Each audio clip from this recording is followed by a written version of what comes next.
All righty. Hello, everybody, and welcome to the Kingdom's Queens podcast. We are officially into, week 16 of the NFL, which is absolutely crazy. And I can't believe how fast the season has gone by, but the Chiefs are officially 13-1. So we'll take it. They had an interesting game against the Cleveland Browns this past weekend. And it went very well with the defense, but our offense is still struggling a little bit. So that's, not the way you want to kick things off when you're going into week 16, but it is what it is. We've seen this team go through a lot, and we will see how they continue to go through these past few weeks and deal with injuries. And they're going into a 5-day stretch with 2 games they have to play. So that's going to be a ton of fun. But joining me today on the show is my friend and KC Sports media member, Darren Smith. He's been covering the Chiefs and Kansas City sports for a long time. And he has his own podcast called The Ship, which goes live on Mondays at 7 p.m. Central Time. So, Darren, I'm going to bring you up and thank you for joining me. Hello, Miss Lexi. How are you? I'm so good. How are you doing? Doing well. Just a slight correction. The Ship is aired on KLKC radio on Saturday mornings at 8 a.m. and Sunday nights at 8 p.m. What we do on Monday nights is called the Red Hour. Okay. No, you're good. Myself along with Steve Walls, Sean Tyler, and DJ Q from 6:30 to 7:30 on social media. So thank you so much for having me today. I'm ready to talk some football. Yes. Well, my fault for messing that up. I'm sorry about that. All good. There's so many shows out here. I'm like, you know what? Okay. It is a lot. But I appreciate you joining us tonight. So, No Darren, he's in the locker room with these guys. He's in the media room. He's getting all the insight into this team. So it should be a lot of fun tonight to just dive into some football, dive into some Chiefs, and let's kind of kick it off. So we like to start off our show just with around the NFL topics, just everything that's going on in the NFL, everything that's happened over this past week. There's always crazy stories every single week because this league just loves to be entertaining. So we're going to start off with the Lions, the Detroit Lions, who have been kind of at the top of the power rankings every single week, right? And they are a very good team. However, they are decimated by injuries this season. I'd say about 70% of their defense has gone down to injury at some point. A lot of them out for the season. They just played the Bills this past week, which was viewed as maybe a potential Super Bowl preview, which we all have our thoughts on that, right? But right. But it was the big game of the week, and they lost another defensive star on their team, Aleem McNeil, who was on their D-line, who was a really solid player. He's now out for the season. And then one of their star running backs, which has kind of been their powerhouse all season, him and Jahmyr Gibbs, which is David Montgomery, which just went out with an MCL, and he's been ruled out for the season. So got to kind of feel for the Lions. That's a tough stretch of injuries within, there's only a few weeks left, but you're heading into the playoffs pretty decimated. So what are your thoughts on kind of what the Lions are going through? Well, first of all, they had one job last week, and that was to beat Buffalo, and they couldn't do that. So really disappointed. Really disappointed in that. But no, to your point, ever since Aiden Hutchinson suffered this season in the injury, on the defense side of football, it's just been a who's who players that have gotten injured. Now, they did trade for Zadarius Smith from Cleveland a few weeks ago, or at least by the trade deadline. And, of course, there were some options that they could potentially trade for Miles Garrett or some of these other players that were available but did not do so by the trade deadline. So, I mean, they just it's the next man up mentality. Now, to your point about the running back position, it is going to be much harder offensively for the Detroit Lions, especially if you're trying to advance in the playoffs. They are going to have to get home field advantage throughout the playoffs, and they really have no room for error. Currently, they're tied with the Philadelphia Eagles at 12-2, and they have the tiebreaker based on the strength of schedule, or based on, conference record. They are 8-1, and I believe Philly is 7-2. But if they take one more loss, and of course Philly wins out, then Philly will of course get the home field advantage. And look, and it's possible. They take on the 49ers not this weekend, but the following weekend, and then in the last game of the season, they face off against the Minnesota Vikings, which could be for their division title. And Right. so right now, I mean, you got a scenario where they were, a lot of these teams have been crowned the best team in the NFL outside of the Chiefs sometime this season. Philly, Detroit, of course, Buffalo. All these teams are somehow, some way have been viewed as the top team in the NFL, just ignoring the fact that the Chiefs are, 13-1, whether it looks like they're 13-1 or not. So, I'm not as surprised with the injuries for the Detroit Lions. However, I because of the injury to David Montgomery, that's really going to hurt their offense, because that was a 1-2 combo that was, along with, of course, Laporta and, of course, Amon-Ra St. Brown.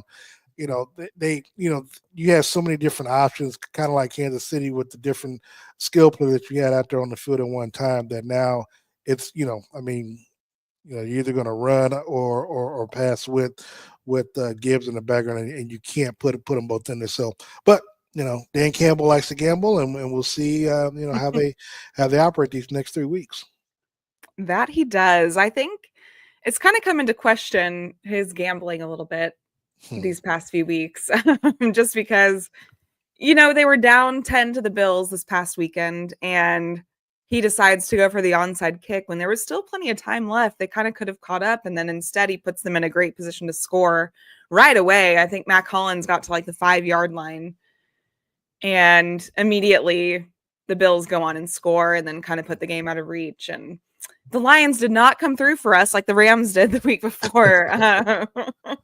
But, thank God the Rams did, because otherwise it'd be a lot closer of a race. So kind of tying into that game, then we have the MVP race, right, going on right now. Yeah. And it's my entire X Twitter timeline is basically just all debate between who's the MVP right now.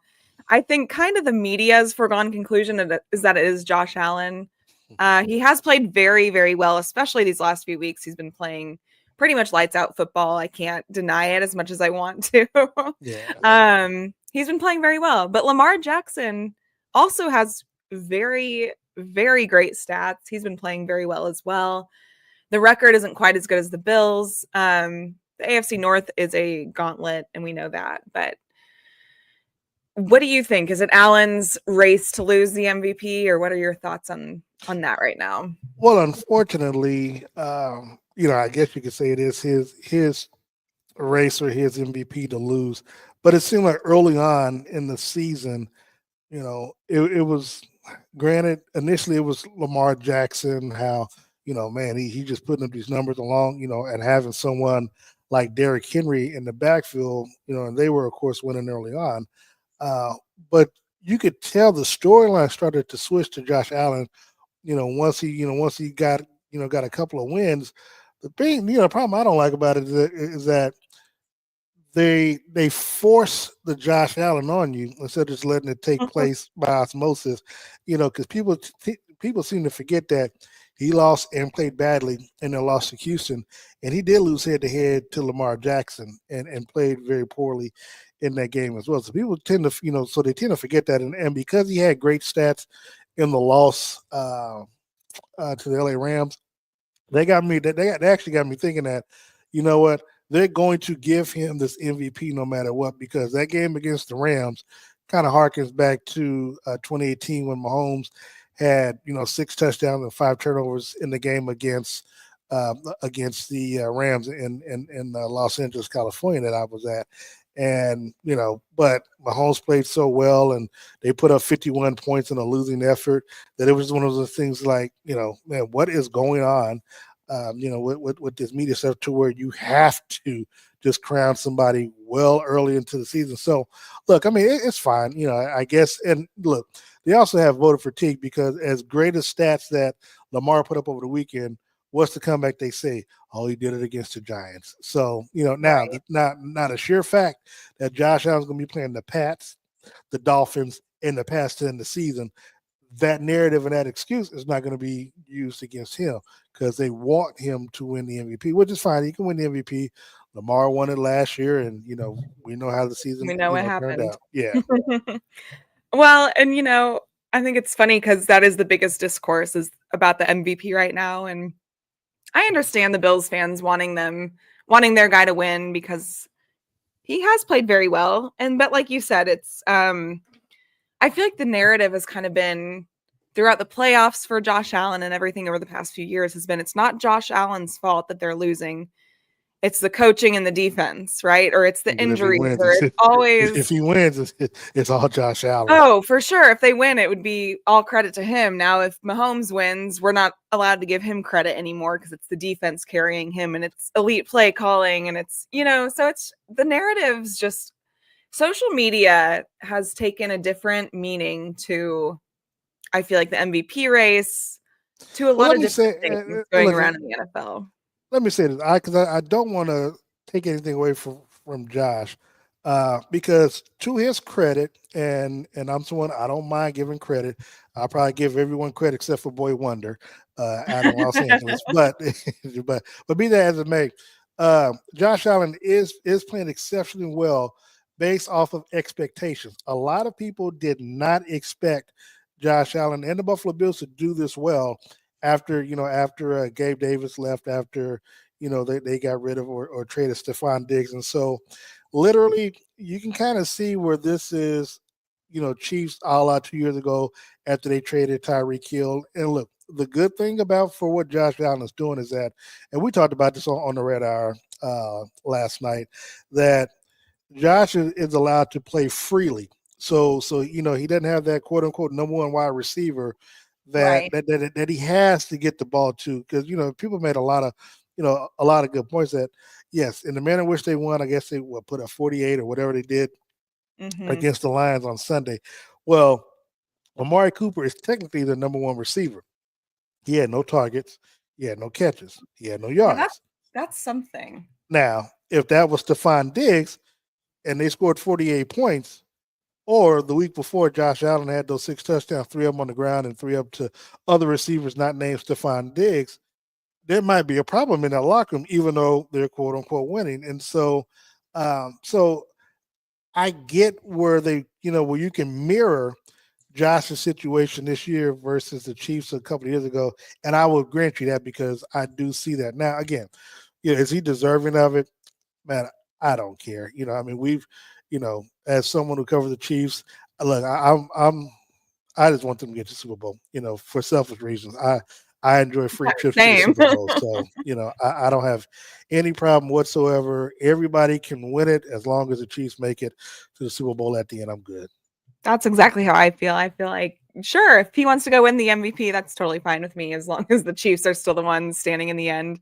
That's all that really matters. And I think that's all that matters to a lot of them. But I feel like deep down, most fans know that it's almost inevitable that the Chiefs are probably going to three-peat. Now, granted, if they don't show up in the playoffs, that's a whole other story. But from what we know, they always show up in the playoffs, and it's almost inevitable that it feels like Patrick Mahomes and the Chiefs will three-peat. So I feel like they're kind of riding on this MVP award to be like, okay, if they can get this, then that's at least an accolade to add to his his resume. I'm not gonna go that far. I'm someone that I try to be realistic. I like to see them get there. Now, if they get there, they got a 50-50 chance like the other team that they'll face. So for me, it's just more so get there and let the chips fall where they may. Because I had that same thought when they talked about running it back, and we're down in Tampa and everything, and next thing the offensive line and nobody can catch a football. Mahomes is literally throwing the ball into the players' helmets, and they still can't catch the football. So things can happen when you get there. Just get there and allow nature to take its course. I completely agree. All right, so let's move on to San Francisco 49ers linebacker Devondre Campbell. I've I mean, Yeah. we somewhat experienced this with Antonio Brown leaving the Bucks mid-game a few years ago and kind of retiring. Yeah. But similarly, so the Rams played the 49ers on Thursday Night Football this past weekend, and the weather was bad. It was not a great game. It was very low At all. scoring. It just nothing was flowing for really either team. The Rams did get the win. However, the Niners had their, I guess, second string linebacker, Devondre Campbell. Apparently, he's been starting for them all season under Fred Warner, who's like their star Mike linebacker, right? Well, But he had been out injured and was returning. So I think he had been out all season because they had signed this linebacker in the offseason after someone ended up switching. who was the guy that went out against us in the Super Bowl? I'm blanking on his name. Their linebacker that went out with the I know you're ACL talking in the about, Super but Bowl. yeah, I think if you'd asked me that, I would have been able. But I know you're talking about. Either way, I think he was coming back and this guy was coming back, and then he was kind of asked to be the backup to him, right? And Yeah. so it just, I don't know what happened, but after halftime, he came in the third quarter and kind of just refused to go in the game. His teammates seemed confused. Dre Greenlaw. Thank you, Yeah. Francesca. Yes. He went out in the Super Bowl. He was coming back healthy. Devondre Campbell, I don't know. I've never seen a guy just quit like that in the middle of a game. Well, no, actually, it happened about 6 years ago, and man, I'm sitting there thinking about it because it was on a national televised game as well, where the player, um, went out of the game as well, and just literally retired. I think he retired at halftime or something like that. He retired, went into the locker room, and at the half just didn't come back. He just didn't want to play anymore. Which, uh, gosh, dog, That's so just talked about this. So this is technically the second time that this has happened. Antonio, I guess essentially that was his last game as well. So I guess this is the third time that this has happened.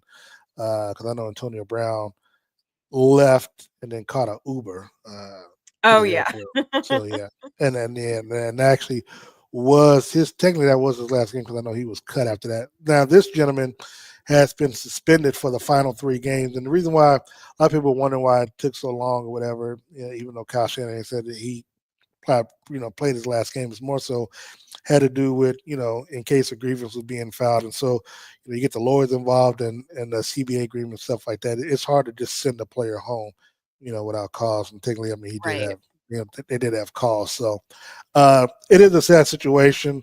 Obviously, this will probably be his last game. I don't think anyone. And the other reason why they did that because they didn't just want to cut him, because if they cut him, someone could pick Someone him up else and he pick could him play up. right away. So Right. at least by suspending him, you don't have to pay him, but he's also not allowed, he's not a free agent or anything like that, clearing through waivers. So Right. Yeah. No, I totally understand. It's an unfortunate situation. I don't really know what happened. I don't know if it's like a mental block. I don't know if I feel like no, the he knew exactly Niners, what he was doing. He knew exactly what he was right. doing.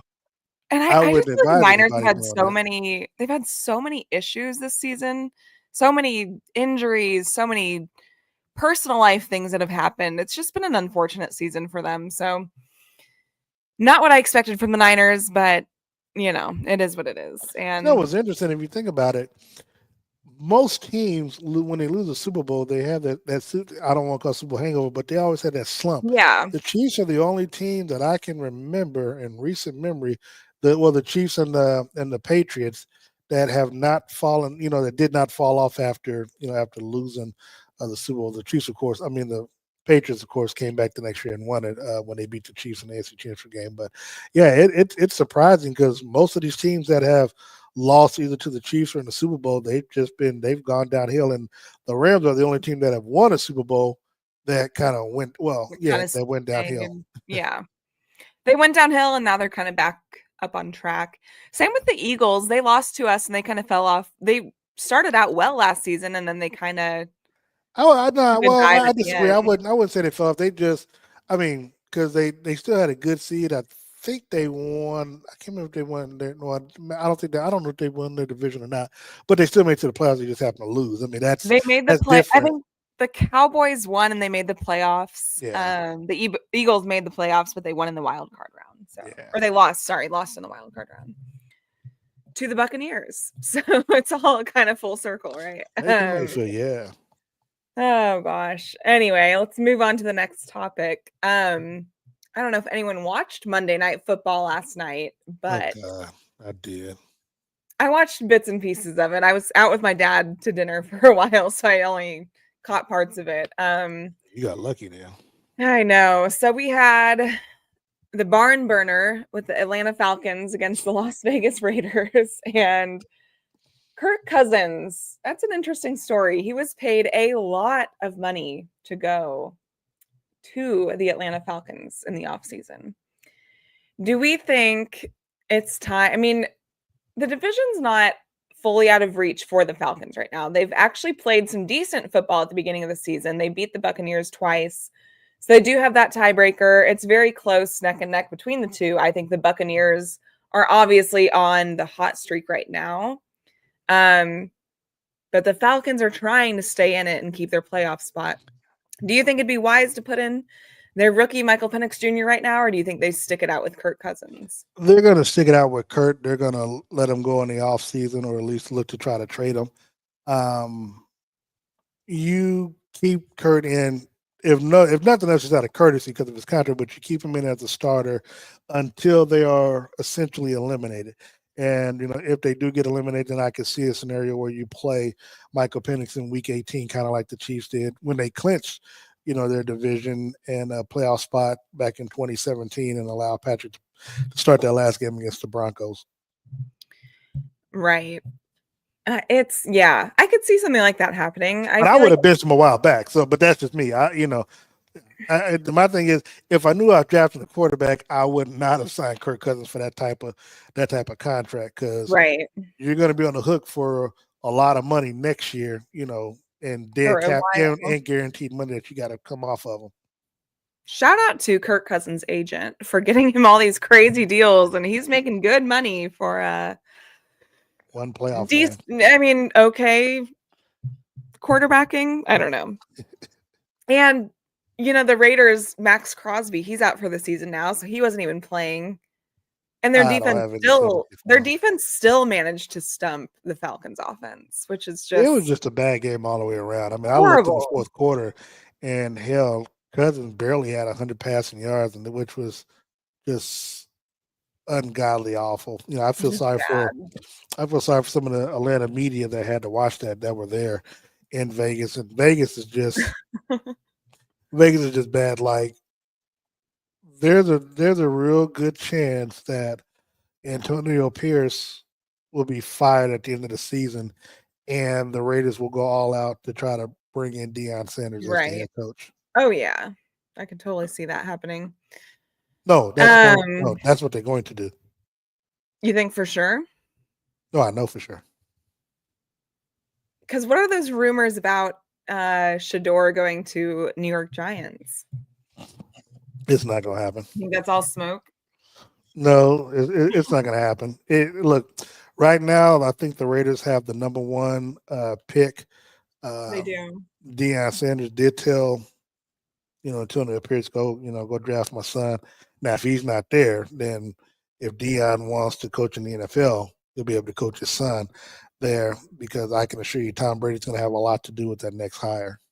Yeah, I fully agree with you on that. And Shador has been working out with Tom Brady a bit in his offseason and whatever. So that'll make our division pretty interesting if that happens. Yeah, Shador actually, when he was a teenager, when he was in high school, he was working. Tom Brady was working. I mean, that's the perk of being Deion Sanders. You can have you can have Tom Brady, teaching your son, the quarterback position. So that's, and to his credit, that's why I keep telling people, when people say that this quarterback class isn't as good as maybe some of the past, I'm like, I don't know what they've been watching, because Shador Sanders is the real deal. He has a hell of an arm. I mean, if anybody that knows football, that watches football, has seen, hell, you can just look at some of the early games this year where, it goes down to the wire. He's running to his right and is throwing the ball, saying, on the run and hits the receiver dead where only he could catch it in the back of the end zone where only he can catch it. I mean, that's skill, and that's something that you can't coach. Wait, breaking news. Falcons just announced they're switching to Michael Penix. See, there you go. There you go. Live on the pod, just like we said. So that's kind of big considering what they're paying Kirk Cousins. So, well, I mean, good thing is that they are looking to, they're just looking to try to get the best chance to win. And if the head coach feels like Penix is that guy that gives them an added boost, and plus, eventually it was going to happen. I still thought it would have happened week 18, but right. I can assure you, Atlanta has been, and it's funny, I talked to a couple of media members just yesterday, as a matter of fact, about this. They've been dying for it, and they've been dying to see this. So, well, honestly, I love that. I'm excited to see what he can do. I hope he shows up and shows out, and it ends up being worth that first round draft pick for them, because that was, I know, a stretch, and some people were wondering why they took a quarterback the first round when they just signed Kirk Cousins, but that shows you why they did that. So good for MPJ. Let's see what he does. Final topic on this. I want to see what you think on this. So the wild card for the AFC is kind of shaping out. We have the Denver Broncos are probably in it. They are 9-5, 9-6, 9-5, something like that. So Denver Broncos are pretty much in the playoffs. We have the Chargers at 8-6, and then you have the Bengals sitting at 6-8. Now the Bengals finish their season with the Browns this coming weekend. Then they have the Broncos, and then they have the Steelers. Do you think the Bengals can make a playoff push? Yes, I think that they can, and also there's no guarantee that the Broncos will make it. Now, I know we're not guaranteed. I'm just saying it's shaping out that way. Yeah, but essentially, again, we got the Thursday night game. It's going to be, it's going to be one that we can kick our feet back and grab a popcorn to watch. But yeah, actually, quiet as kept. I've got them making the playoffs now. Because look, a lot of people talk about Buffalo and what they're going to do, and I'm like, I don't know. I don't know if Buffalo gets it. Seriously, I don't know if they get, because if they make it as a number 7 seed, the first team they would play is Buffalo. I think it's just me, and here it is, December 17th. You can cut this clip, but I think Cincinnati beats Buffalo in the wild card if they face off against each other. I could totally see it, and I think because we've seen the Bills, now we've seen what Josh Allen can do, right? He's been phenomenal in offense. He has their guys rolling. I think they're all playing for the team. It's not for any stats, like you said.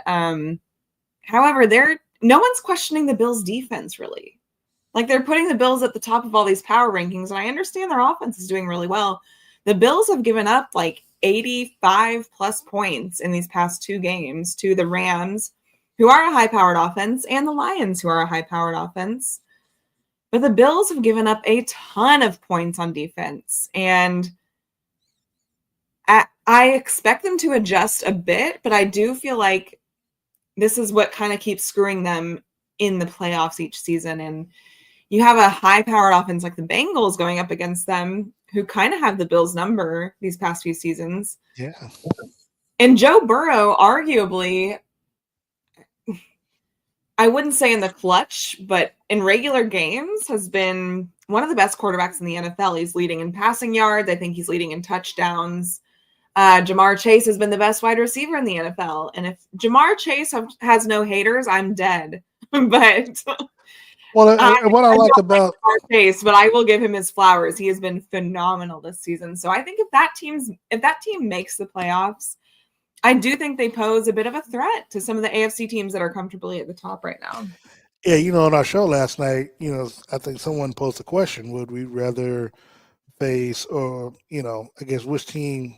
I can't remember how we phrased it, but would we rather face Josh Allen, or would we rather face Joe Burrow? And I'm like, well, we're not going to face both, but I think the team that has the better chance that the Chiefs would have trouble with would be Cincinnati.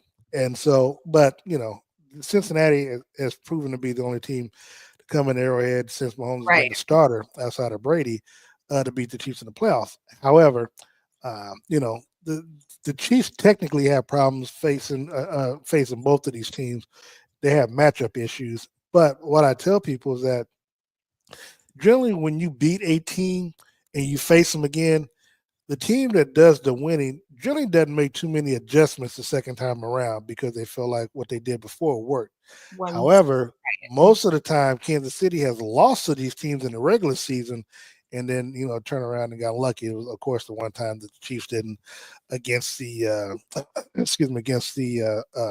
Bengals. And I think at that time it was because the games were so close to each other. Because I remember it was just a wintry time in Cincinnati. But to the point, like I said, if these two teams were to match up, I think the Bengals would beat the Buffalo Bills. Yeah, I don't think the Bills fans want to see the Bengals in the playoffs. So I don't know what's going to happen in these next few weeks. They have the Browns, like I said, the Broncos, and the Steelers. So the Bengals, they have some tough games coming up, but I think if they win all three, they make the playoffs, and then. But and that's the beauty and the curse of the AFC North, because right now, of course, Pittsburgh is third overall, but with their next three games, they can easily go 0-3 and be a wild card. Yeah. Right. Lose out on the division. And now they only have to win, if I'm correct, if they win this game this weekend, they'll clinch the division. So right. I mean it's important for them to win, this weekend coming out. Yeah, they have to win this weekend. The Steelers have the Ravens on Saturday, then they have us on Christmas, the Chiefs, and then they have the Bengals to finish the season. So yeah, I mean, so I mean, again, they can easily go 0-3 and just be and be 10-7. So I completely agree. All right, I want to get into some of the Chiefs updates from this past week. So the biggest update of them all is we're on kind of ankle watch again with our guy. Let's see. So okay. The game was against the Browns at noon in Cleveland. It was cold. It was kind of rainy. No, it was rainy. Yeah, you were there. It was pretty rainy. The defense did phenomenal. They were lights out all game, except one random play where their running back Ford snuck by our guys. It was kind of a missed call and scored a touchdown on us. Otherwise, I think it would have been a shutout. The final score was 21-7. The biggest thing was Mahomes. I don't know what happened to our play calling at the end of that game. It just third quarter we did nothing. Fourth quarter we did nothing. It just wasn't fun to watch. There was nothing much to take from it. It wasn't creative play calling. We weren't really winning on any side of the offensive side of the ball. But so we got running the football. I mean, they started running the football. And Andy's excuse for that after the game was like, well, you saw even our run game wasn't working at some time, so we tried to go to the pass. But I'm like, if you're just doing 3 passes in a row, I mean, we see what happens when you have a 1-2 punch with Kareem and Pacheco and what those guys can do. And it's frustrating to not see them utilize it fully. So I don't know. But so towards the end of the game, Mahomes, it was a 4th down. I think it was like 4th and 3, and they went to a pass play on it.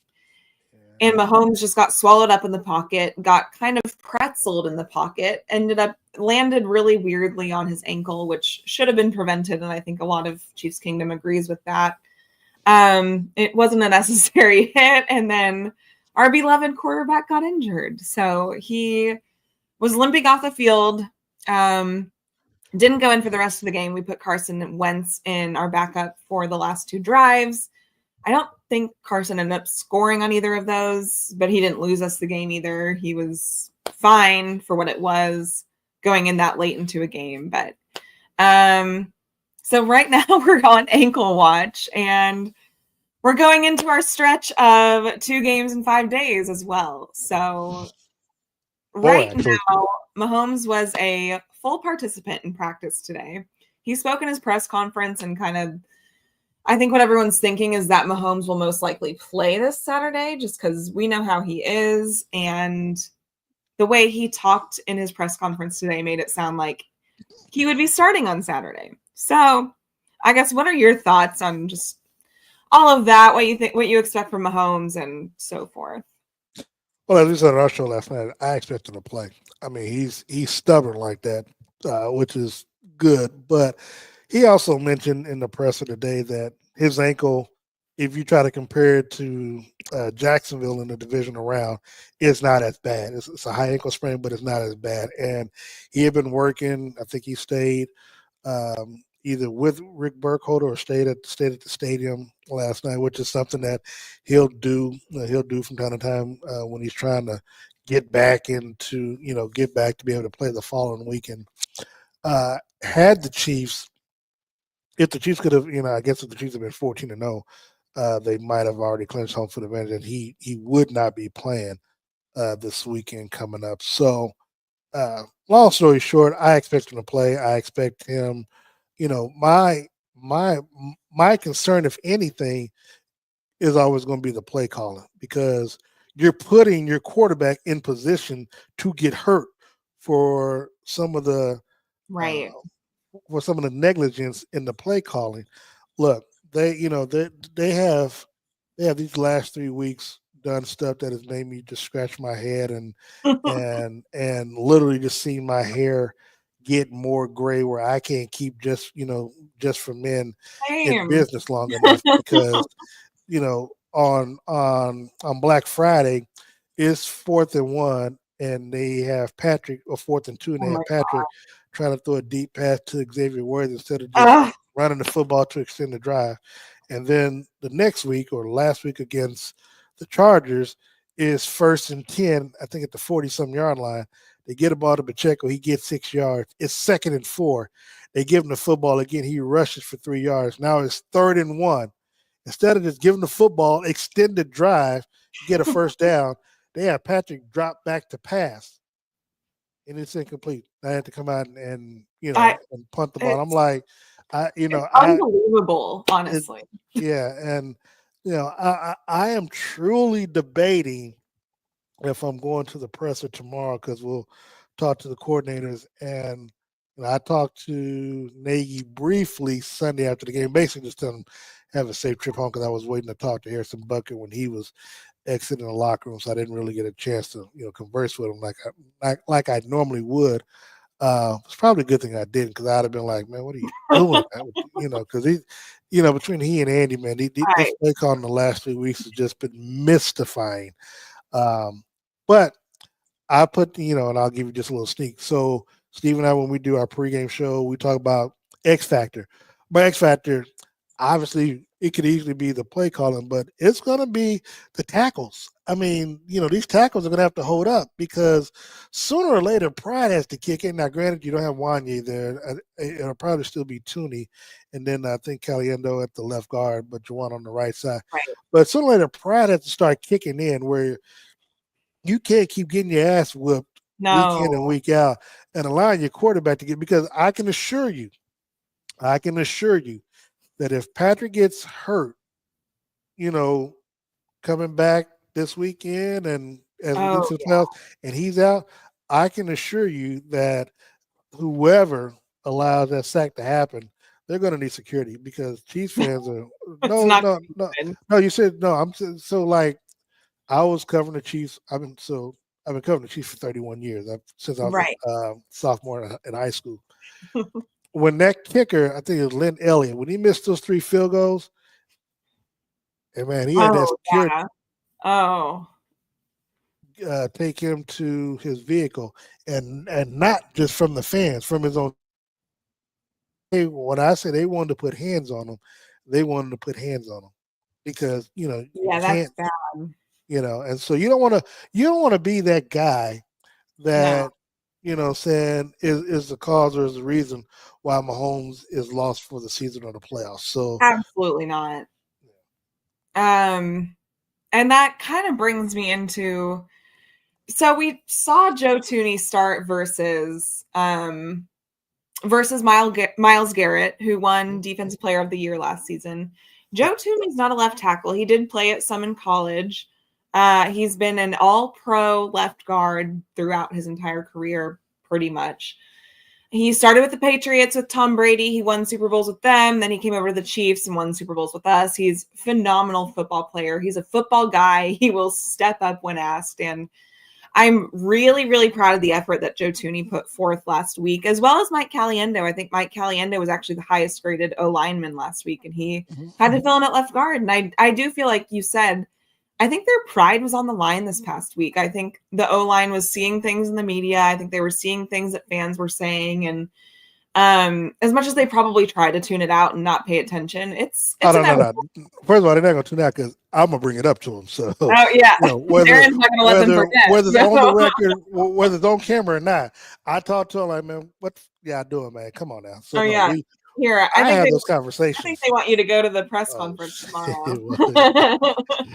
Jenna, look, as much as I trust me, I am thinking about it, but I also have to be mindful. Trust me, my line of questioning, I have to try to tell myself to tone it because it comes off as aggressive, right? And trust me, it's my aggressiveness towards white people does not transfer well, even though it's a simple question. It just because I'm like, what are you doing? They might take that the wrong way. Like, man, you aggressive. Like, bro, just ask the question. Like, what are you doing? Like, everybody wants to know. Everyone wants to know. Yeah.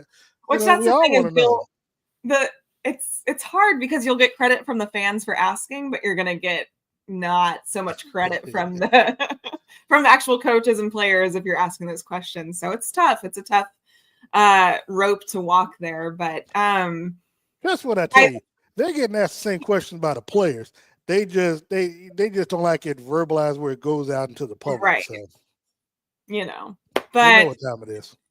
They're all aware of everything that's happening. They're not stupid. They know. But I will say, it was a pleasure to see Joe Thuney step up that way at left tackle, Mike Caliendo to play the way he did, and the rest of our line. I don't think the running game was super strong with the new arrangement. But the flip side of that, though, the flip side to what you're saying about how good they played is now it's only downhill from there. And the thing is, you didn't give up a sack and you went up. No, seriously, you didn't give up a sack and you went up against Myles Garrett, which means you damn sure better not be giving no sacks against the Texans. And I don't know with the turnaround time whether or not TJ Watt will be ready to play next week. I expect him to because it seems like when you play the Chiefs, everybody heals up automatically, and I do think he'll play because of playoff, playoff positioning. He'll have to, but it just seems like that for me, from my vantage point, the way that they play. I think if you're Andy Reid, you go one more week with Joe Thuney at the left tackle, and you bring Humphries back for Christmas. Right. So that's the thing is DJ Humphries was on the list of he did not practice today again. So I think I know some people are wanting to see DJ Humphries get reps because those are important in an offense like this to get reps. However, in the short span of time, you don't want to see him go down with any further injuries. So I do think the problem is the Texans D-line and the Steelers D-line, again, are crazy powerhouses. The Texans Denver as well. I'm not going to shortchange Denver as well. However, I hope we don't have to play that game. That's why I didn't acknowledge it. Well, not that we don't have to play, but that Mahomes doesn't have to start it. That's more what I mean. And even at that point, depending on how these next few weeks play out, who knows if Denver is even going to be having their starters in for that game. So I don't know. We have to see how that plays out. But so DJ Humphries did not practice today. It sounds like we're going to be going into another week with probably Joe Thuney at left tackle and then Mike Caliendo at guard. But I'm fine with it too. I do not mind that at all. Lauren has a question. Have you heard any scoop on Joshua Uche? Because and honestly, Honestly, that is the reason why I would show up to the press tomorrow, because him being a healthy scratch, and I'm like, now, granted, Spags and do it. Of course, that's Brett Veach calling and making a trade for him. But yeah, the fact that he was a healthy scratch, and it seems as though 2 weeks in a row that he might be in some doghouse. I don't know why, and I don't know if he had problems picking up the playbook, or just not getting it. I don't know, because one, he's healthy. I mean, he was starting for New England. You just need somebody to be rushing after the quarterback. It didn't, to me, really take a whole lot to, run after the quarterback. But, so yeah, if I were to go, it would be more so to, ask Spags what the hell is going on with Uchi. So, because Honestly, I hope you do, just I'm for that with you. reason, because I would love to know, and no one asks him. No one else Man, asks look, him in the I'm gonna throw my cash up on to get some gas money, because I really wasn't trying to go. But so, I don't know. I might end up going. It might be worth it just for the question alone, because you'll get Yeah. you'll get some engagement off that one. No, but I think it's what's interesting is when he came in, Joshua Uche, he didn't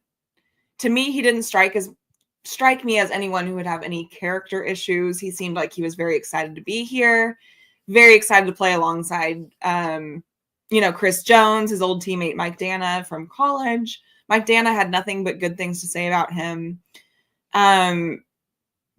He was really good on the Patriots. I think he was somewhat limited over there too, but when he did play, he's a good third down rusher. So I'm just not. He just must, in my honest opinion, he must not be picking up with the playbook very well, and must not be what Spags is seeing that he needs in his defense at this point. Because honestly, I can't think of any other reason why you wouldn't be starting him, at least giving him some chances. Well, Seems I'll probably end up going, and yeah, I'll probably. and asking this, so we I can mean, get some. so if somebody asks before I do, then depending on what Spags' answer is, perhaps I'll try to do a follow up. But yeah, Yeah, I'm gonna go ahead and go. I think that's good. I want to get to, so now we have Hollywood Brown, who is pretty much, I think, all but set to play this week, which is super exciting. He went out, obviously, week one of training camp, or not, not training camp, of preseason. And Yeah, first play of the preseason. Unbelievable luck there. Bad luck. It's one of those guys that all offseason he had been working with Mahomes, from just back in Texas to OTAs to mini camp to training camp, and they apparently developed really good chemistry. And he's someone I really want to see in this offense. Hopefully can help open some things up. I feel like the past few weeks, like you said, kind of the past 3 weeks, it's been, we find a flow and then we just go away from it. Like, I feel like we get Juju involved and then he kind of gets going and then we just go away from him and don't target him again. We get D-Hop involved and then we kind of go away from him and don't target. I mean, we target him a few times. He's had a few uncharacteristic drops too, but I don't really fault him. I think it's just the nature of the game happens. I'm gonna be honest. My biggest concern, even with the return of Hollywood, whether it's this week or next weekend, and I do think that if he plays this weekend, I think that's what is going to make Mahomes play, because I mean he needs some game time connection with Yeah. Hollywood versus Carson.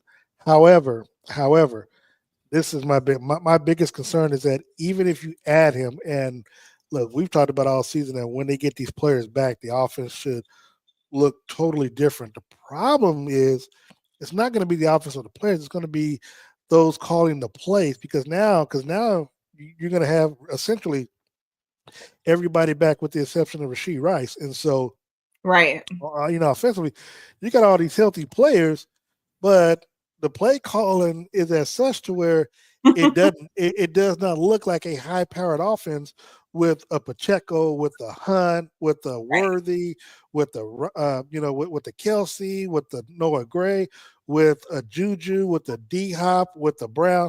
That's 8 players. I just got to Players. naming. Yeah. Saying, on top of course, Patrick Mahomes.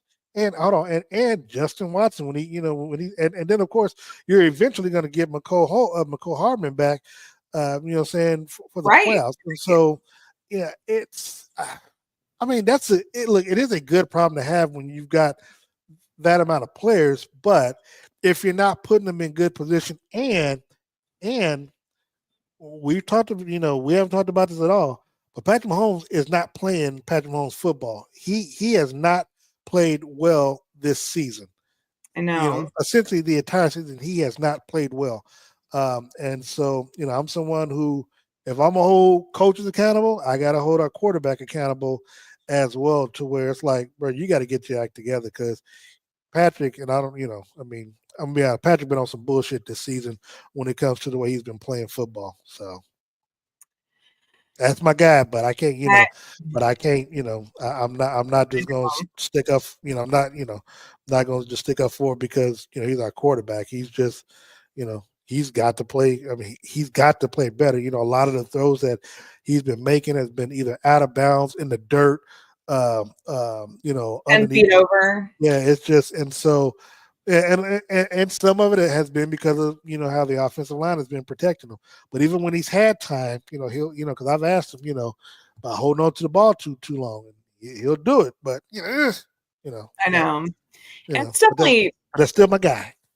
Of course, he's still our guy for sure. But it is frustrating to see. I mean, I wouldn't say it's like horrible football. He's had his moments this season that have. There's certain drives where I feel like he finds himself, and I feel like you see that Mahomes-ish stuff. But when I say Mahomes, you literally cannot remember a Patrick Mahomes signature drive this season. Can you name one? I remember a few. Yeah. I'd say a signature drive is against the Buccaneers, his final drive in that game. I think for sure. I think. What was the game? And see, and I help you because I don't want to make it feel like I put you on the spot. But now one the other week he looked really good too, and he kind of threw. He had like no leverage, but he made a really great. But see, was that against the Raiders? Lexi, that's my point. Because I mean, we can't look. I can still remember Patrick Mahomes in 2018 against the Chargers in that 54-51 loss. Because I was there, but 6 touchdowns, 3 interceptions, 2 fumbles, but they still had a chance to win at the end of the ballgame. I'm saying so there are moments that, and he just hasn't had that this season. Now, the best the offense, in my opinion, has looked was the second to last drive against Buffalo, where they literally had to go down to score. They went down, scored a touchdown, and then the next drive when they try to come back, of course, I think Jawan was called for a false start, and then Patrick Mahomes threw an interception to end the ball game. But the drive before that, when they needed to score, they marched right down the field and scored. And Steve and I was always like, well, hell, how come the offense can't look like that? Saying the rest of the game. So that's So that's what I mean when I say signature moments. Yeah, it's just been a weird season. That's all I can really say. It's just been weird. We find certain grooves, and you'll see certain drives and random games that are like, okay, that was a great drive. Why can't we do that every single time? Or not, if not every single time, at least more than we do. So, and I think, I don't know if you listen to New Heights at all, but I was listening to it a few weeks ago, and even Jason Kelsey was saying that to Travis. He's like, why don't you guys run these type of plays multiple times a game? Because you do it once and it looks great, and it's from like the 10-yard line, and it's a 2-minute drill, these crazy 2-minute drills that Andy Reid's famous for, right? And all that kind of stuff. And Travis is like, well, if you do that every time, then people are going to catch up on it. And Jason's like, no, like, you guys are very efficient. Like, he's like, I don't think people are going to figure it out. And he's like, I don't know why you guys don't do that more often. And I kind of agree. Like, I don't know why we stray from these great efficient drives where sometimes they have them, and they have had them this season. I don't know. It's just frustrating to watch.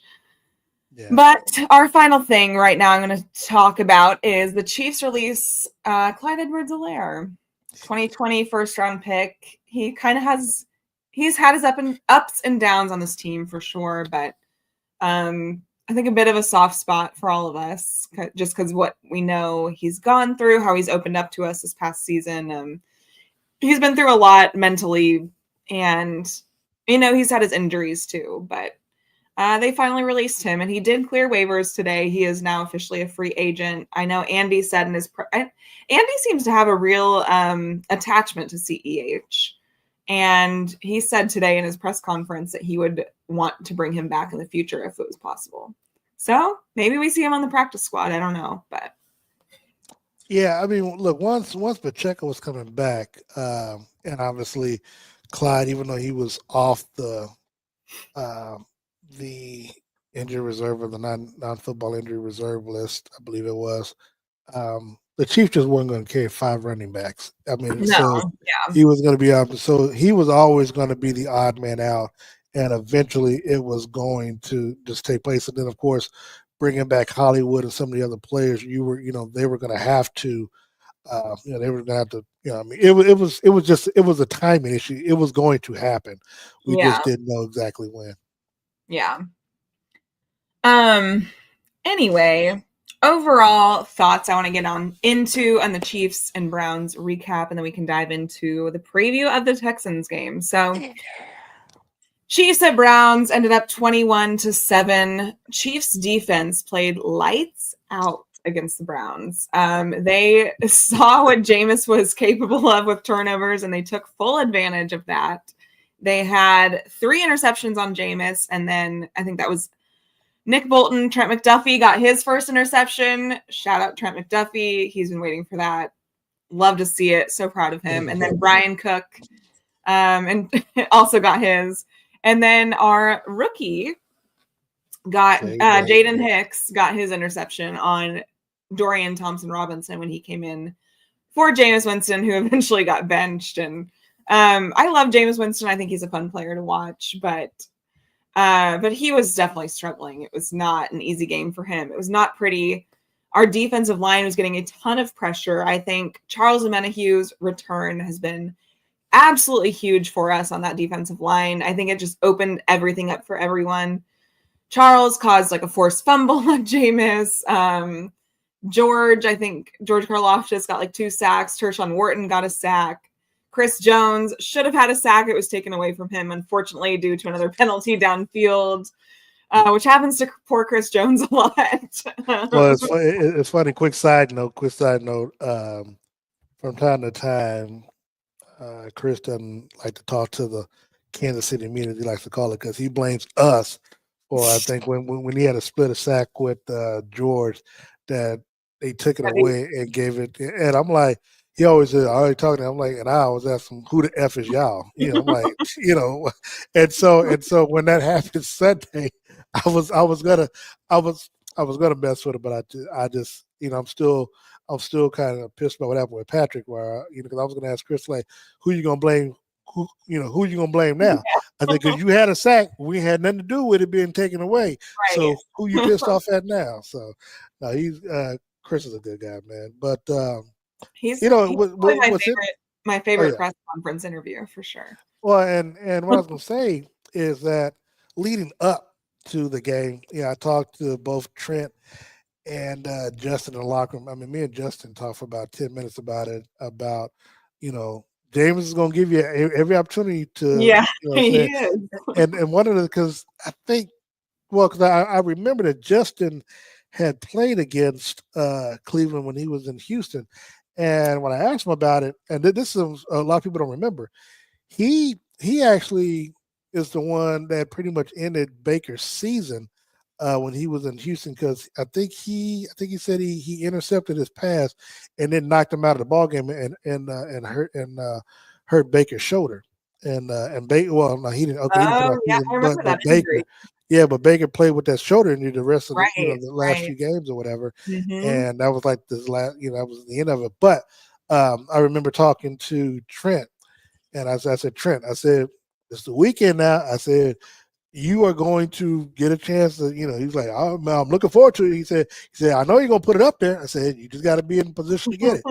Lo and behold, I mean, I was on the the Ultimate Cleveland Sports Show on Friday, and they were asking me about it, and I said, I talked about, of course, that the Chiefs will win, but I said, but Jameis is going to allow this defense to get interceptions, and I did predict even on that show that Trent McDuffie will get That would his first happen. Yeah. interception. Yeah, so shout out to him, man, and he is, I mean, him and just man, look, when I say, because there are times it does get exacerbating covering this team because again, you look at some of the play calls, you're like, come on, man, you got to be kidding me, to where I am blessed, I am fortunate to be able to have covered this team for as long as I have to, be credentially seasoned each year Definitely.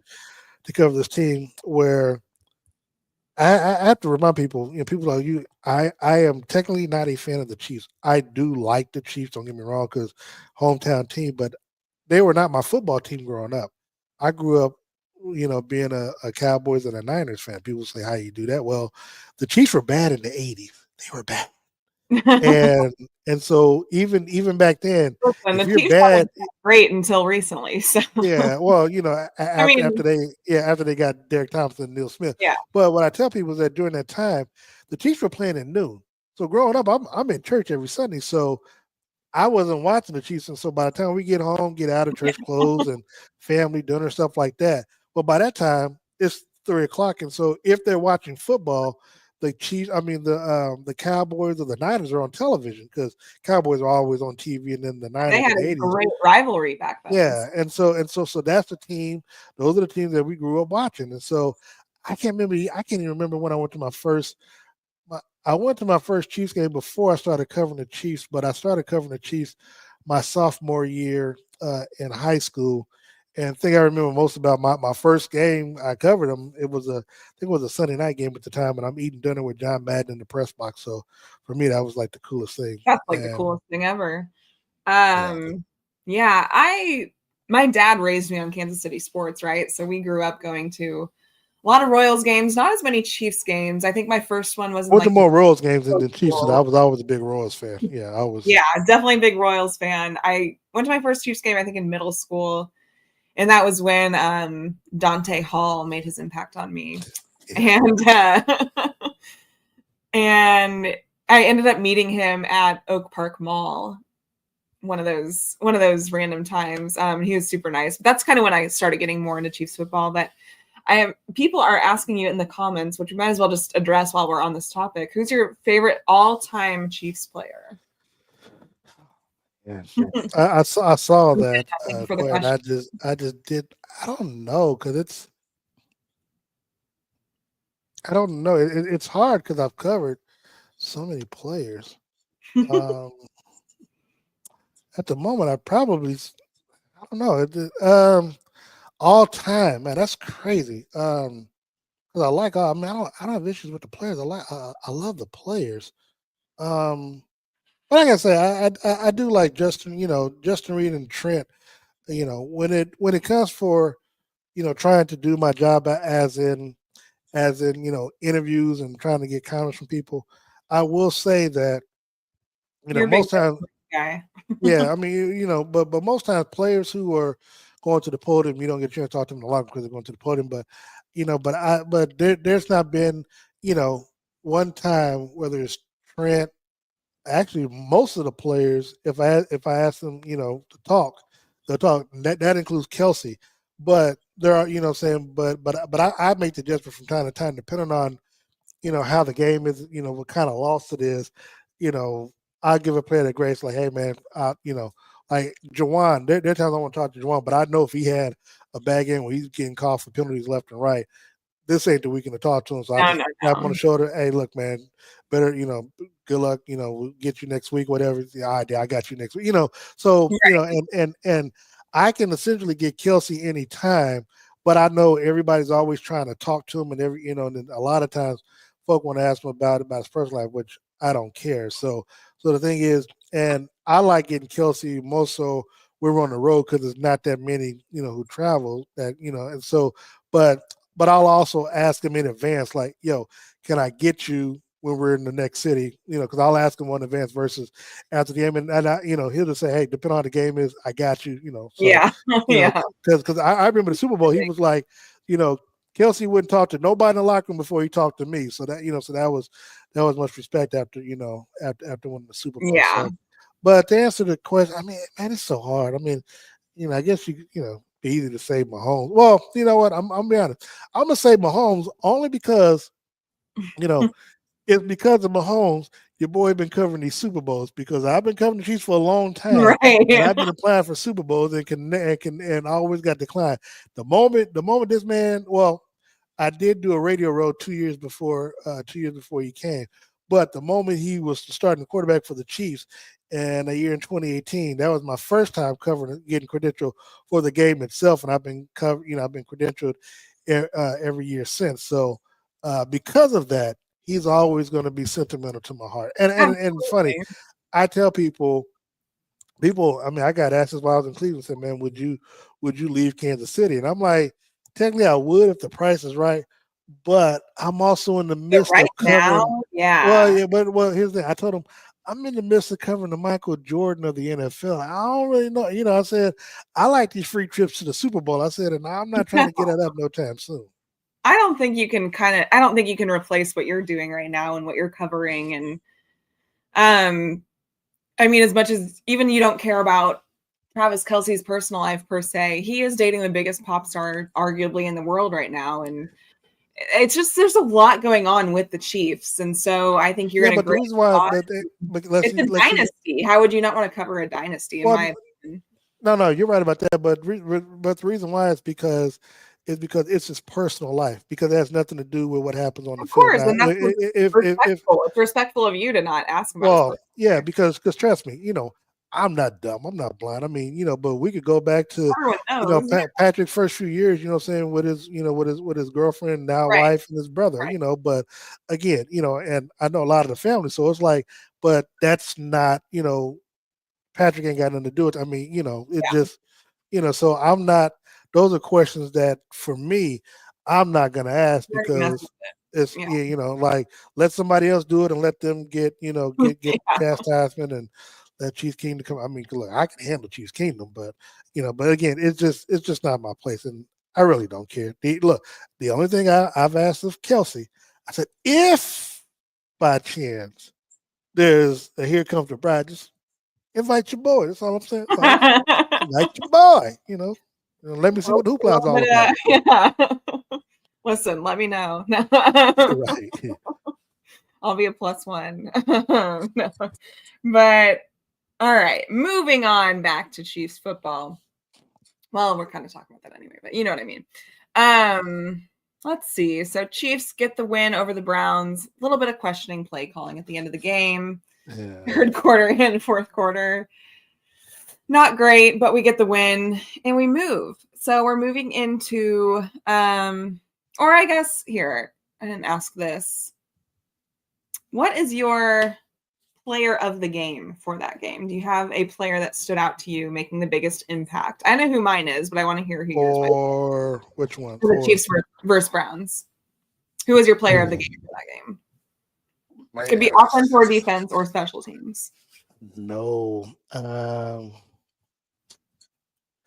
I'm gonna say Kareem Hunt, and I only said because I know what it meant for him to be playing on this team back in there. You talked to him in the locker room and just how important it was. When people thought that he was kind of washed or whatever, and he's still been able to contribute at a high level for this team. And to be quite honest, I talk about all the time that every time I see him in the locker room, it don't matter if it's every day. I tell him, man, I'm so glad you're back, because we're all so glad you're back, by the way. Yeah, but as we talked about with Clyde, the whole mental health stuff, he was going through a dark time, and people laugh about it. But when he got pulled over in Cleveland, I think the weekend that the Chiefs, played in one of those Super Bowls, and he was just talking about how hurt he was and how sad that he couldn't be there.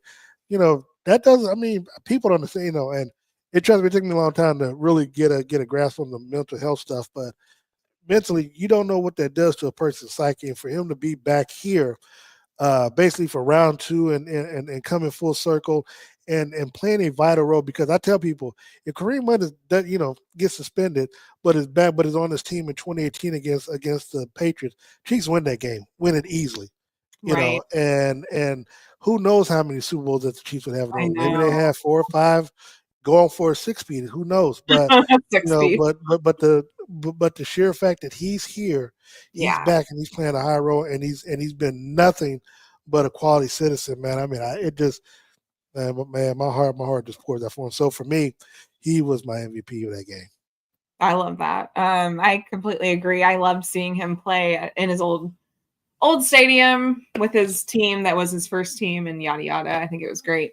Who was your MVP? Because I'm pretty sure that wasn't who you had in mind. It was not mine. I'm going to give mine to MIZ, Nick Bolton. I think he has had, especially the past few weeks, he's been kind of playing lights out football. He's been doing very well. I think he's feeling pretty healthy. I think our linebacker, yeah. Well, Nick's my boy, man. Hey, man, he's been playing well. I think our linebacker room in general had a really good game against the Browns. I think they were all kind of doing their part and working together and had a really good game. But I think Nick Bolton, he was my standout. He's been really close to interceptions the past few weeks. I don't know if you've noticed. He's had some tipped balls. He's had some pass breakups. He's had some things, but he hasn't quite gotten the interception. But he got that this week. He's just all over the place. He's just a really, really cerebral football player. He's so smart. He knows exactly what to do with this defense. He's our play caller out there. I think he's just kind of having an underrated season right now. I don't think the national media is talking about him enough, but I think he's doing really well. And he's my player of the game. He was all over the field, had his interception finally. Made a really good read on that play too. It wasn't an easy interception. It wasn't just given, but he kind of made the dive under, I forget what receiver it was, but yeah. Love Nick Bolton. He's been awesome. Hope we pay him in the offseason, but we have a lot of moves to make in the offseason, so we'll get there when we get there. I don't even want to dive into that. But, yeah, I have to come back for that one, man. Yeah, we'll talk about that another day. But we are going to move into the Chiefs versus Texans, which is coming up this Saturday. First Saturday game of the NFL season. And it's at noon versus the Texans at home at Arrowhead, which is great. At least we can be at home. Because then we have another game on Christmas Day on next Wednesday against the Steelers in Pittsburgh. So far it's looking like Mahomes will play versus the Texans, but that's to be seen, and we'll probably find that out, I would assume, Friday or Saturday before the game. Knowing how Andy Reid is, he doesn't like to give a lot away, which is fine. Keep the Texans guessing, make them prepare for both quarterbacks, and then, hopefully play Mahomes. But because obviously so my thing is, I know Mahomes has had his struggles this season, but in my opinion, still the best quarterback in the NFL. And I want him starting over anyone. So if Mahomes can start and he can go, give me Mahomes. However, if we have to go with Carson Steele. If we can go with Carson Wentz, I have faith in him. I think he'd be fine. He's been a starter before in the league, and I think watching him in this offense could be kind of fun. But I do think this is a game that we want to win and hopefully make that all the more secure, or all the more sure in securing the 1 seed, I should say. So, because we would love that bye week. So, I don't know, but what are your thoughts? Do you want to see Mahomes play on Saturday? Would you rather see Carson play? What are you thinking? Fuck yeah, I want to see Mahomes play Saturday. Okay. I probably got money on the game. I would like to see him play. Look, the Chiefs need the number 1 seed, and as much as it was cool, I guess, to get it out the way, get the talking points out the way of Mahomes winning on the road in the playoffs, I prefer being at home during the playoffs because I'm going to be gone for 10, 11 days in New Orleans. Right. I'd rather, and trust me, that's, those are 2 expenses as it relates to traveling on the road that I just do not like when it comes, last season going to Buffalo and Baltimore. But it had to be done. But man, I've got to say that you know it makes me wonder again if for some reason Mahomes doesn't play and Carson does, makes me wonder how they're going to call the game and what will be different about it. But I do expect Mahomes to play in Saturday's game. Yeah, I agree. I think he'll play. He's one of those guys that he's going to fight to the death to play in these games. So yeah, I mean, fully look, they understand the magnitude. I mean, Andy, to his ever dying credit or to his discernment, the fact that he doesn't give stuff away, which again, I don't have a problem with it. I know a lot of Chiefs fans and people. Why don't you ask Andy this? Because I've covered the man so long. I know what he's gonna say. So it's like trying to press him and to dig deep into his heart and soul. This ain't gonna work. Yeah. I mean, because trust me, the injury that you see in the little clips in the locker room about the cheese and all the stuff that he's doing all that, getting all that excitement in the locker room. When he comes to the press conference room, he just, it's like somebody freaking died at the, like, come on, man. So, we get, there's a locker room, Andy, with the players, and there's one with the media. And so, look, man, I'm fine with it. Hey, man, just win. Hey, look, just get the number one seed. You know what I'm saying? You only have to win 2 games to get to essentially 1, because you should be able to win the division round, because the worst the Chiefs have done in Mahomes' era has been overtime in the AFC Championship game. So, you get there, and, my biggest concern is if the Chiefs get to the AFC Championship game where, Nagy and his play calling or Andy and his play calling, just because I will say this. All the times that the Chiefs went 3 and out against Cleveland on Sunday, you're not getting that many opportunities against the Bills, especially the way they've been playing now. Their defense will give up points, but the problem is our offense has shown that they can't put drives together. So that's what I like to see them work on. Yeah, my thing is I feel like we saw this last season too, where our offense just struggled, especially in the final weeks of the regular season. So what I'm hoping is that it's kind of that same thing where we make those adjustments for the playoffs and we see Andy Reid come through and with that play calling, and it just kind of changes, and Mahomes and Kelsey find their clutchness that they always have, and then we find our rhythm with the run game and so on and so forth, because it's been weird these last few weeks, and there just hasn't been a good flow of anything in our offense. So even when I feel like we brought on DeAndre Hopkins, like versus the Buccaneers, it felt like we were really finding something with that. And then you even had Joey Blymeyer say last week in his press conference, he's still saying there's a bunch of stuff they've left open with DeAndre Hopkins too. So I don't know. I expect some of the play calling to change this weekend. I just hope it looks more efficient and, with Mahomes and all that good stuff. So, knocking on wood.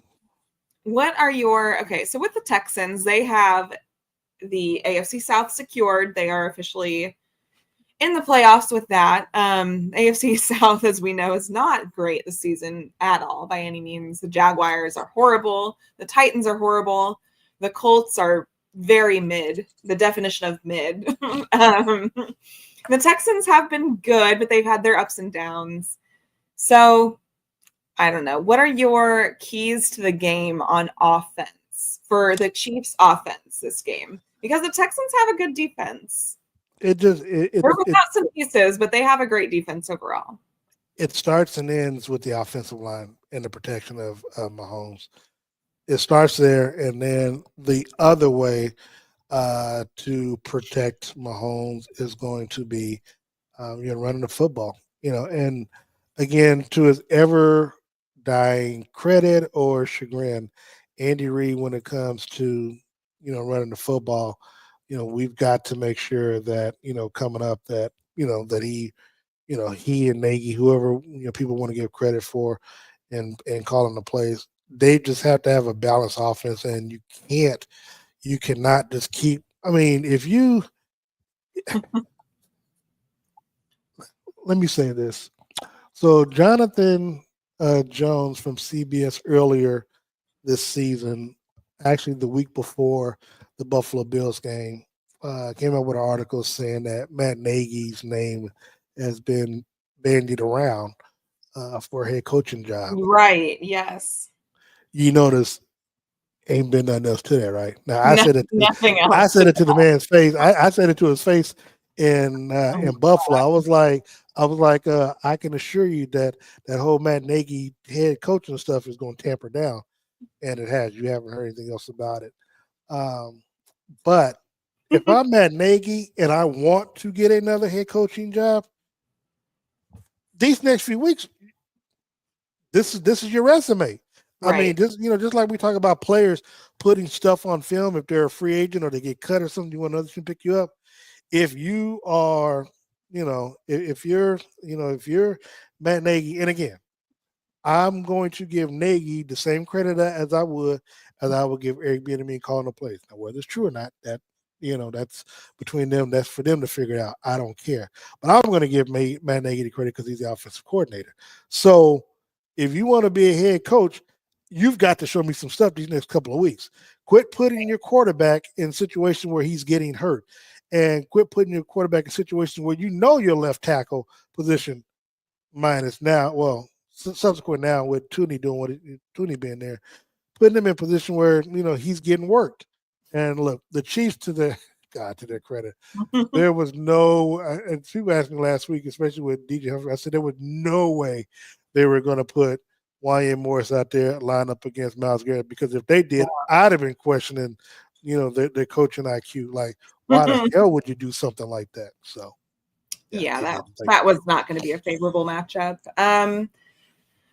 The Texans D-line has Will Anderson Jr., who's been phenomenal, and then Daniil Hunter, who both have double-digit sacks on the season and are phenomenal D-line guys. So once again, our O-line is going to have to step up immensely in this game, regardless of who's playing quarterback, really. But the other thing is Patrick cannot hold on to the football again. No, we got to be efficient. And to be honest, maybe it's going to take Patrick getting hit once or twice. Be like, get that ball out your hands. So that, and he's missing things that are wide open quite frequently, and that's really frustrating to watch. I know we're all frustrated by it.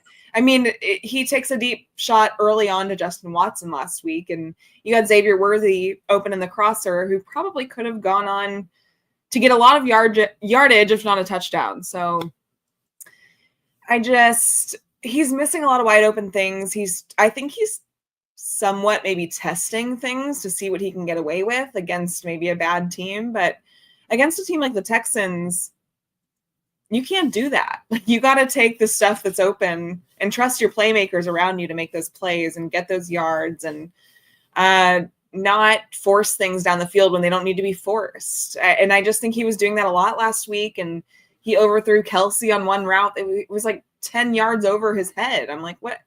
You guys don't usually disconnect like that, So it's stuff like that I feel like he can clean up pretty easily, but he just has to be willing to clean it up. So that's what I'm hoping we see this week on offense. I'm hoping we see more of the run game, and I'm hoping the O-line will probably be, again, Joe Tooney and Mike Caliendo on the left side. So I hope they find a better rhythm for the run game this week, because they had moments last week, but then they had moments that weren't great either with the run game. So while it's why did Andy go away from that?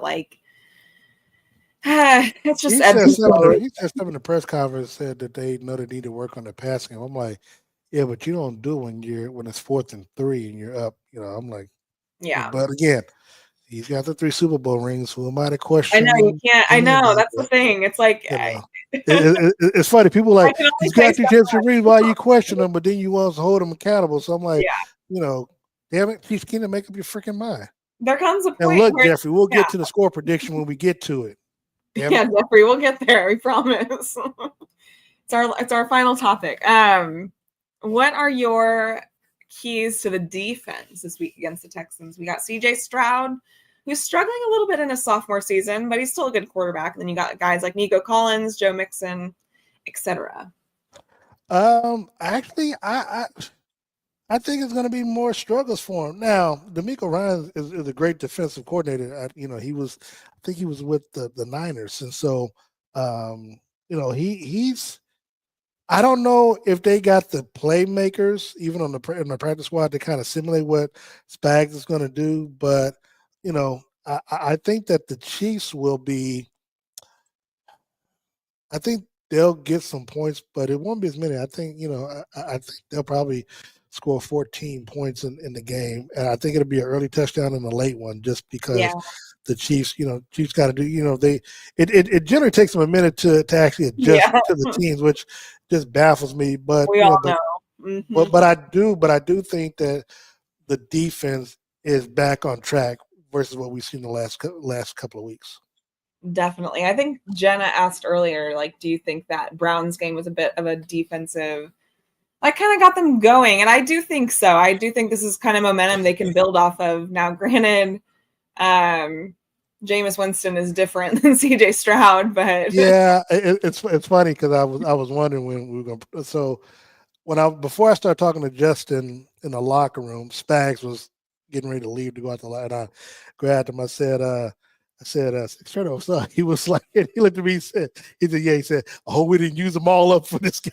So oh no, he's hoping that it'll carry over for these last 3 games because he and I and Justin, we all start cracking laughing like, yeah, we sure hope so. Yeah. So honestly, look, they needed a game like they had Sunday in Cleveland, and look, hopefully, all respect, it was confidence boosting. Hopefully, that gets them rolling into this next week. Yeah, let them know that damn, they actually can create turnovers and they actually can make some big plays and big stops. So, you hope that you can parlay that and let it start snowballing and build momentum with that as you head into the postseason. But initially, the biggest thing for them is keeping teams out of the end zone. One thing that they will give up anywhere between the 20s, but as long as they can kind of keep them, once they get to the red zone, hold them to a field goal or less. That's what they really enjoy doing. Right. No, I totally agree. I think it's momentum building for sure. I think, like you said, hopefully it's not just the one and done, but the defense we watched this past week was like the defense of last season. And I think Charles Menahue is probably the biggest reason for that, to be honest with you. I think that he just opened everything up for everyone else, adding that extra pressure and being the player that he is. So, yeah, I think stopping the run, they have a really strong run game. So I think their offensive line on the Texans is not great. So I think our defensive line should match up very well against theirs if we can get CJ Stroud down a few times. Hopefully intercept him maybe once or twice. I know he's thrown his share of interceptions this season. So ultimately, it's gonna be a dogfight. Probably because that's just how it goes this season, especially. But they're a good team. I mean, they're a playoff team. So that's our overall thoughts. Okay, we want to give our score predictions for Chiefs versus Texans on Saturday at noon. Man, I think for some reason, I don't know if I had 21-14 or 28-21. I thought it would be a one score possession, and I don't know. I think I might even said 27-24. I know the Chiefs were initial underdogs, and look, I know somebody said take the Chiefs we got them 1.5. Oh, did you see the line moved now? It's back to like minus 3.5 or 2.5 and 3. Thing is, I don't care what the line says. I learned years ago. It'll make me curse again. I'm never picking the Chiefs money line. I will either pick. I'm sorry, with the points, I will either pick the money line or I'll give them plus points. Yeah, I will give them plus. But I am never taking the Chiefs with the points. Never, ever, ever, ever. Hate that. Costs me too much money. And it's crazy too. Look, they know. Look. So what's your prediction? 28-21? Yeah, we're gonna go 28-21. 28-21. All right. And look, man, they've been, hopefully this whole sports will get to Missouri quick because, man, trust me when I tell you, I was having so much fun in Cleveland placing live bets and stuff. was just like, got to Oh, hurry up. you can do that in Kansas over on this side. I don't live in Kansas, I and know. I can't do it at Arrowhead. That's the problem. Oh yeah, you're at Arrowhead. That's a problem. God, I think it's gonna be some kind of dumb score. I'm gonna go like Yeah, that's possible too. 21-17. 21-17. That's what I'm feeling. I think we hold them on defense, but I think I kind of want to say 27 because I got a feeling Bucker might get a field goal, so I'm gonna have to adjust that. Oh yeah, we should ask you. You talked with Butker after the Browns game. How's he doing?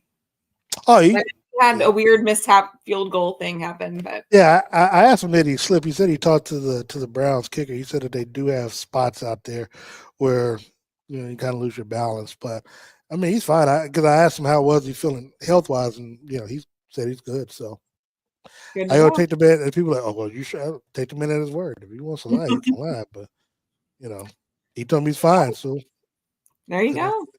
And now he did say that he is fortunate that Justin Reed being able to do the kickoff stuff like that, where he can make the tackle and stuff like that. So it keeps him. So I think we're going to see Justin the rest of the season do the kickoff and stuff because he's also able to make the count, and that's something that that Nagy, not Nagy, but Tobe had told us in the beginning, during training camp, and I think during preseason that that he can see a scenario where he takes Harrison out because you can save him from having to make a tackle and stuff, and obviously with his injury, it makes it even more vital that he doesn't do that. Right. Yeah. No, I love having Justin Reed back there. I think he's been clutch having him for the kickoffs, and we're lucky to have him as a dual threat that we have him as. So and Harrison, to his credit, right now. and I do want to point out Harrison, to his credit, did give credit to the two kickers that the Chiefs have brought in and gave them credit for keeping the ball rolling and stuff like that, along with Ariza and Winchester for for the adjustment. So I want to make sure that everybody knows that he gave everybody credit for their roles in his absence. Yeah, and I want to give a shout out to Matt Ariza too. He's been phenomenal. I mean, he's had to place hold when he didn't place hold in college because he was actually their punter and kicker in college, I believe. But he didn't have to place hold the ball, and he has to do that now in the Chiefs, and he's had to do it for 3 different kickers that all have completely different styles, and he really hasn't messed up. So as a rookie doing that in his first year in the NFL, I think kudos to him and his amazing punts. He's just performed very well on special teams. So shout out to Matt Ariza and James Winchester and Harrison Butker and Spencer Schrader and Matthew Wright. Everybody's come out clutch for us when we needed you. So thank you all to them. And so Chiefs win is what we're predicting. I want to dive into week 16 and then we'll head out of here. But just some games we're looking forward to, the fun games that are coming up this weekend. And who you think is going to win? We don't have to spend too much time on it, but we have Broncos at Chargers Thursday night football. I think is going to be a fun one. Who do you think wins that one? What are your thoughts? No, the Chargers need to win so they can, they might flip-flop positions with the Broncos. But I got a feeling the Broncos win this game. I kind of do too. I feel like the Broncos kind of started out slower and the Chargers kind of started out hot. I feel like the Chargers have kind of declined the past few weeks. Yeah, and the loss that they had last week, I think where they lost 30-17 or something like that. 40-17. Yeah, to Arizona. To the Bucks, to the Buccaneers. To the Bucks, to the Bucks, yeah. So I'm not impressed with Boy Wonder. So, I'm not sad. For those of you wondering, Boy Wonder is Justin Herbert. Yeah, Justin Herbert. Yeah, so people wanted to compare him to Mahomes earlier. I'm like, stop it, please, just stop it. Please. Yeah. He's still, he's fine, but he's still not. Yeah, he's a good quarterback. He's just not. He's not top 5. He's not elite. And I keep telling you, he's your record is what it is, and he's an average quarterback. Yeah. So, I don't know. Yeah, I think the Broncos could win it too. I definitely can see that. I think the Chargers need to, but from what I've seen from them, they're not looking so promising right now. So, Next, we have Steelers at Ravens, which is the Saturday game following ours at 3:30 Central. That's gonna be tough, man. That's a tough one. I don't. I'm gonna go with Baltimore. I just Are you? yeah, Lamar played well, coming out to 5 touchdowns against the Giants, and they're at home. Yeah, I think No. I think Baltimore gets them. I think you're probably right. I want to say the Steelers just because I I know generally am, Lexi, just to be on the just for future. I generally am that you get. just because the Steelers, they know if they win that game, they solidify their division. No, and it's hard because these division matches, man, they can go any way. Really, When Pittsburgh played Cincinnati, who had any idea they were going to put up 40-something points in that game, or 38 or whatever it was? yeah. So who knows, man? They'll randomly turn it on. Yeah.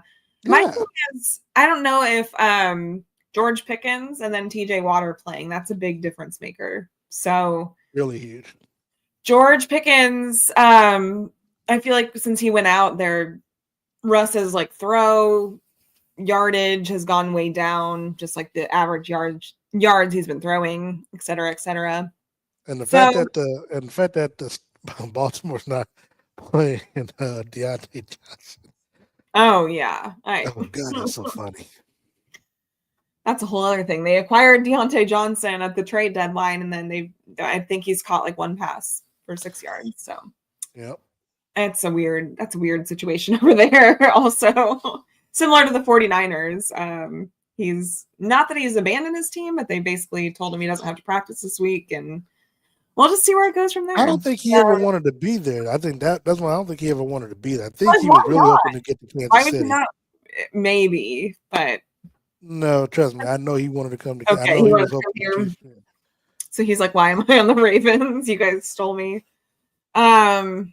I don't know. Probably the Ravens, but I think it'll be a good game.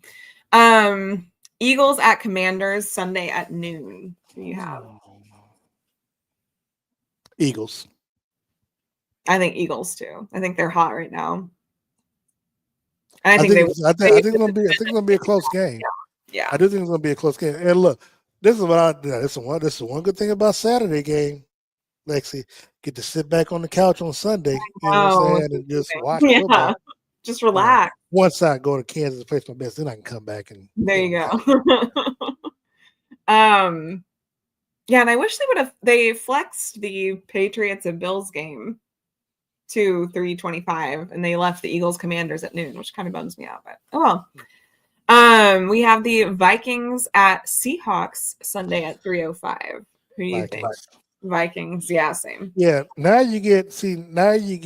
Oh, and Geno Smith is out too. So yeah, but I was gonna say, now you get to the point of the year where teams that are playoff teams, especially if you're trying to win the division or an outside chance for number 1 seed, you got to win these games. You got to win the games that you've got to win. And this is you can, increase the chances of you win the division.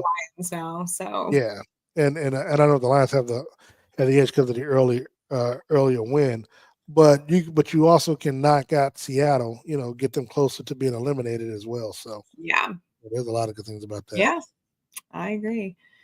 Then we have the Patriots at Bills Sunday at 3:25. It's gonna be Buffalo. They were flexed into the 3:25 slot. Not exactly sure why, but whatever. I don't know. Well, to be honest, it really is no other really good games on Sunday. So no, there's not a lot of great games. Sunday night football, we have Buccaneers at Cowboys. I'm gonna go with the Bucs in that game. Yeah, me too. I think the Bucs are on a hot streak right now. And the Cowboys have Cooper Rush. So it's kind of that. But all right, Darren, I appreciate you coming on here with me tonight. It's been a long show, but it's been a fun one. We've gotten to talk about a lot of good stuff, and It's been fun to catch up with you and talk some Chiefs football, talk some NFL football in general. So I appreciate you so much for coming on. Anytime. I want to let you talk about anything you want to talk about. So plug anything you want to plug and all that good stuff. Well, again, thank you so very much for extending the invitation for me to come on the show. Wish Jody could have been here, but shout out to Jody, wherever you're at. I know you're watching.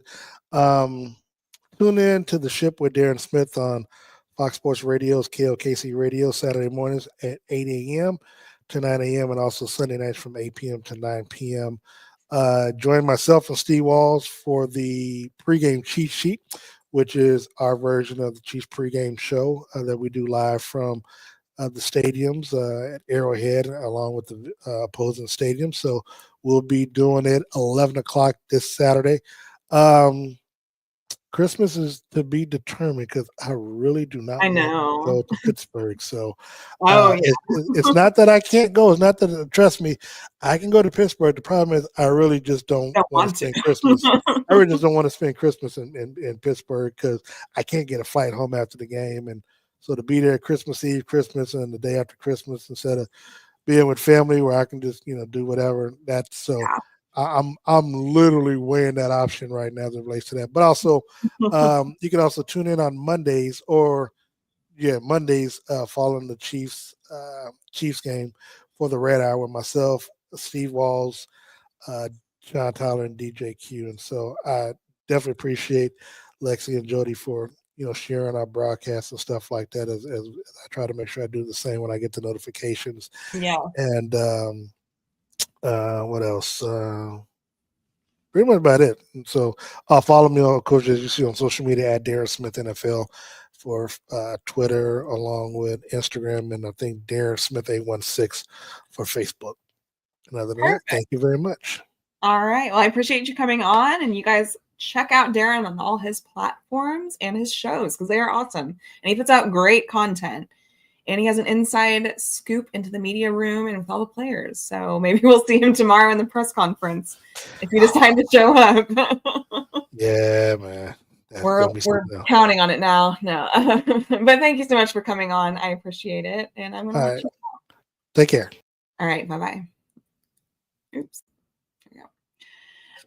All righty. So we appreciate Darren coming on the show tonight. I just want to give a quick read of all of our sponsors, amazing sponsors for Kingdom's Queens. We have, let's see, Autograph, who now sponsors us. Promo code Kingdom's Queens. Autograph. We're excited to get to work with, let's see. Autograph is an app that was actually co-founded by Tom Brady, who we all know and love, right? But it's a place where your fandom lives. So basically, you can go through all kinds of different content for the Chiefs. You can add on all kinds of sports teams, whatever your favorite sports teams are. Get fan-generated content on there. You can get all kinds of awesome merch and tickets at a discounted price, and you can listen to all your favorite podcasts on there. Plus, if you listen to our podcast, Kingdom's Queens, through the Autograph app, you can actually earn points from doing that. And then these points generate into different things where you can get different kind of items on their site and all that kind of good stuff. So we appreciate them for sponsoring us. Use our promo code Kingdom's Queens and don't download the Autograph app today for free. Using our promo code Kingdom's Queens will get you all kinds of perks on their app. So we appreciate Autograph for sponsoring our show, as well as Homage. Homage has been a fun partner this season. We've done a giveaway with them earlier this season. We will see if we do another one with them coming up. Homage has all kinds of fantastic clothing for your favorite sports teams. Once again, Chiefs obviously being that sports team for you that are listening to this podcast, but they have so many different awesome products and merch and all that kind of good stuff on Homage, and it's really good quality clothing. So definitely recommend checking them out, especially for the holidays. Any last minute gifts you might need, check out Homage. Our newest sponsor, Pink Lips Cosmetics. I'm going to show you their little lip gloss that I had on tonight, but also lipstick as well. But Pink Lips is women-owned. She's local out of Kansas City. You can find their product at Target, Walmart, etc. And it's just really great stuff. She has pretty much everything under the sun that you could need. She has foundations, eyebrow pencil, lipsticks, lip oils, contour powder, contour blush, everything you need that's beauty right from here. It's women owned from Kansas City, like we said, pink lips, and with still our promo code 15% off with KQ15 for the holiday season. So that's KQ15 with Pink Lips Cosmetics. And then just a quick shout out to Boulevard, who they have been sending us free drinks, and they've invited us to some of their events this season with Creed Humphrey and some of the O-line guys. And Boulevard is a local brewery to Kansas City. Some of the best beer you will try, and the best seltzers, in my opinion, in the city. So check out Boulevard. And yeah, thank you to all of our sponsors. Make sure to like and subscribe and follow us on all social platforms. That's YouTube, X, Twitter, Instagram, Apple, Spotify, at The Kingdom's Queens. Find us on there. And if you don't mind, give us a like on YouTube. Give us a like on this video. Like and subscribe. Helps us out. And if you enjoy our content, yeah, you'll know where to find us. But we'll see what the upcoming schedule looks like. I don't know, with Christmas Eve being next Tuesday, then the following Tuesday is New Year's Eve. I don't know exactly when we're going to be recording. It's just going to be kind of jumbled these next few weeks, but just bear with us. We're going to be providing content, and yeah, find us then. But please follow us on all platforms, like we said, at Kingdom's Queens, at The Kingdom's Queens, and look forward to doing some more shows with you guys. So appreciate you guys all tuning in. Have a good night and happy holidays. If we don't talk to you before Tuesday and Wednesday, then Merry Christmas and go Chiefs.